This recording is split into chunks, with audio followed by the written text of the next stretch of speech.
while sitting there autographing books, a demented black woman came up.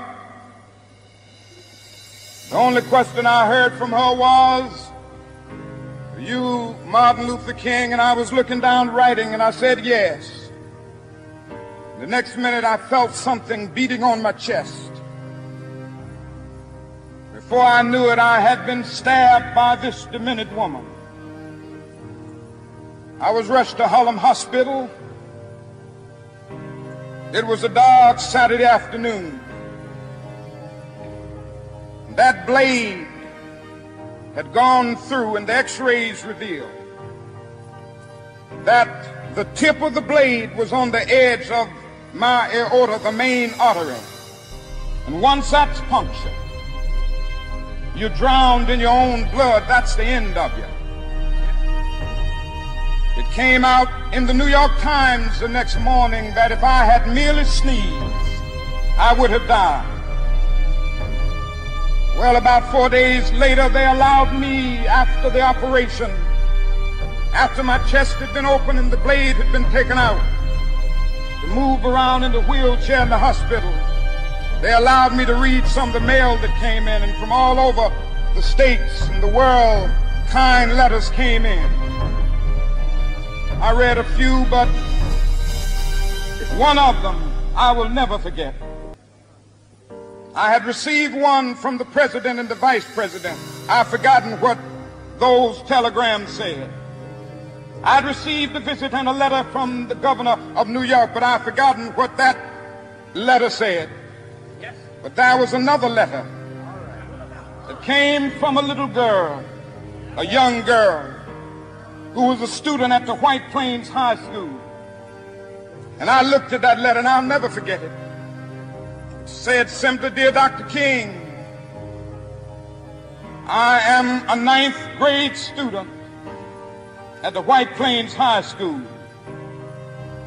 She said, "While it should not matter, I would like to mention that I'm a white girl.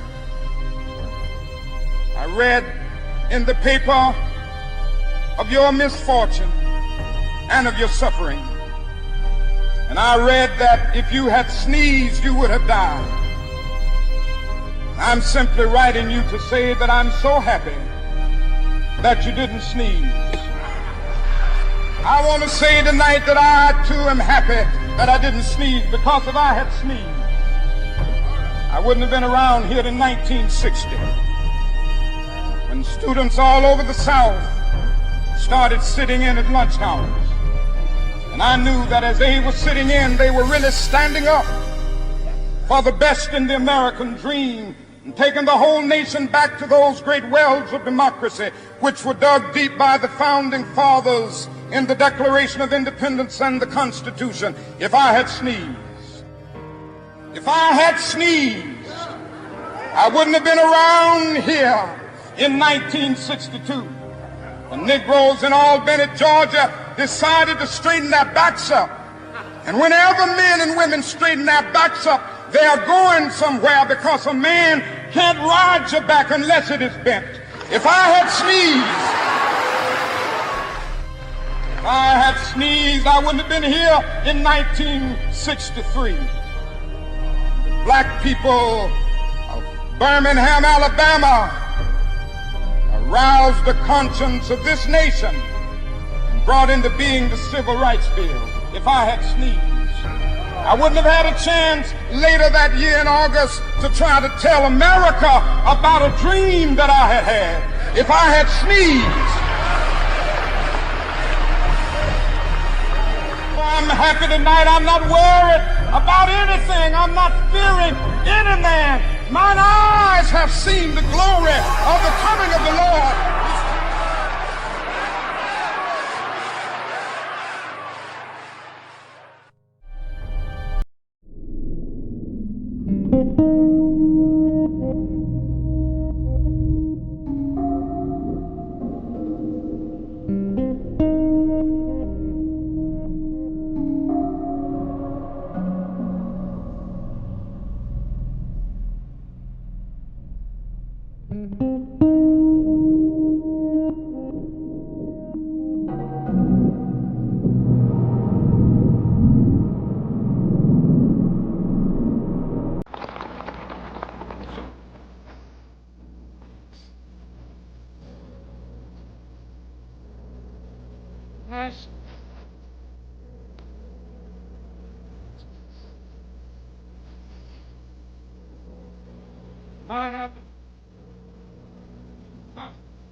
I have a dream.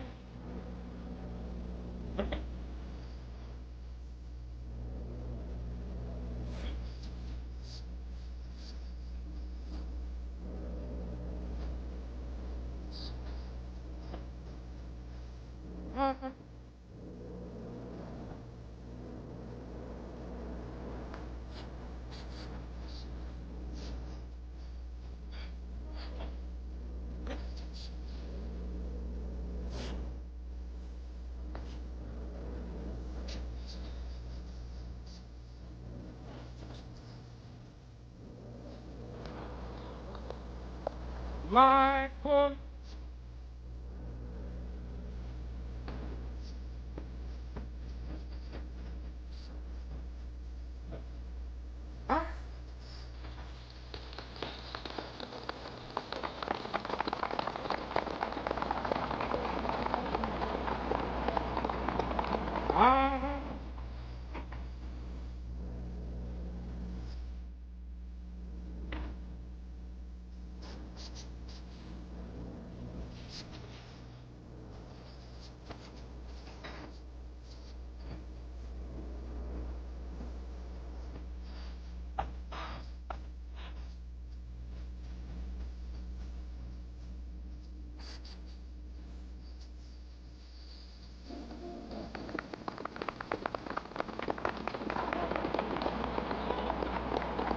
I have a dream.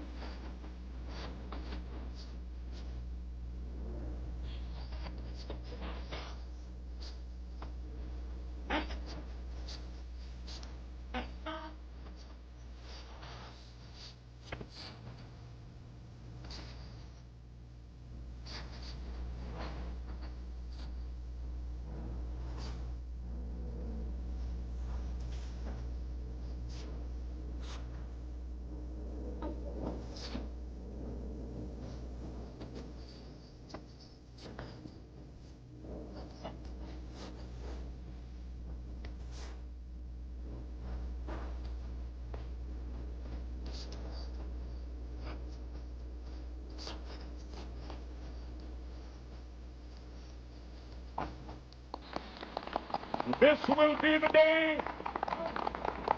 This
Your night's almost over.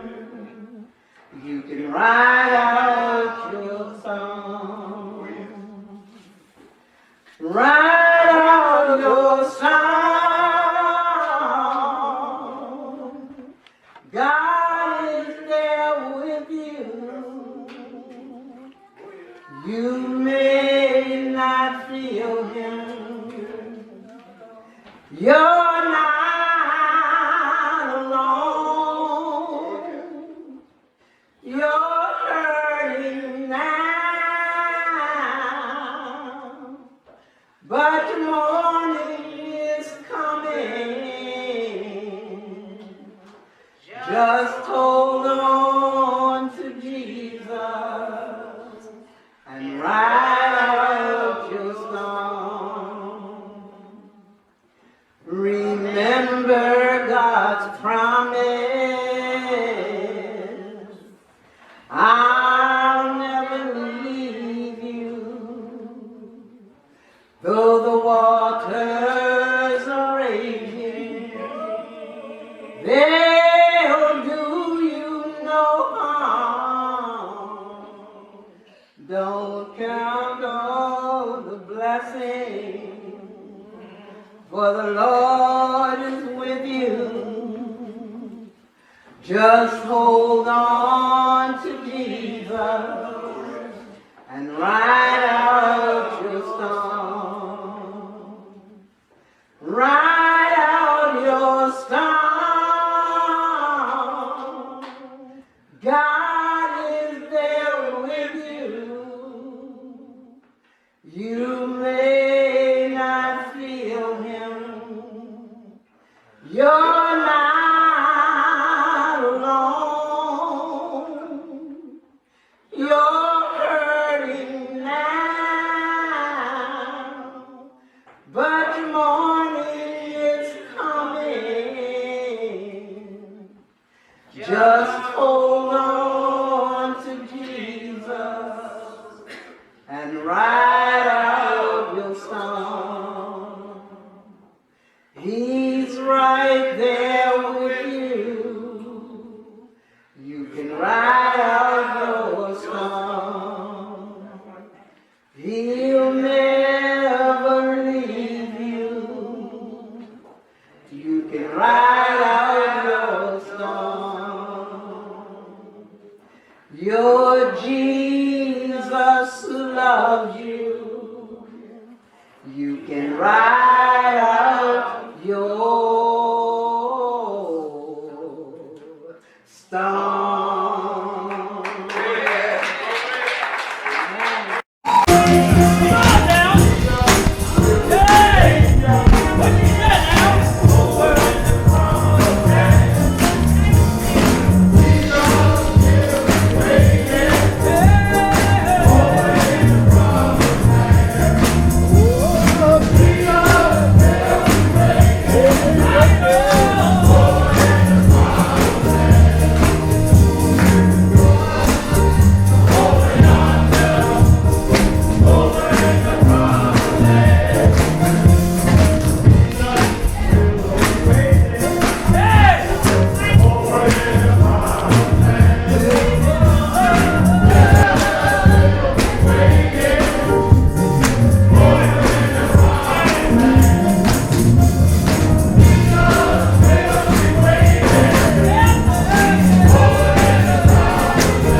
Amen.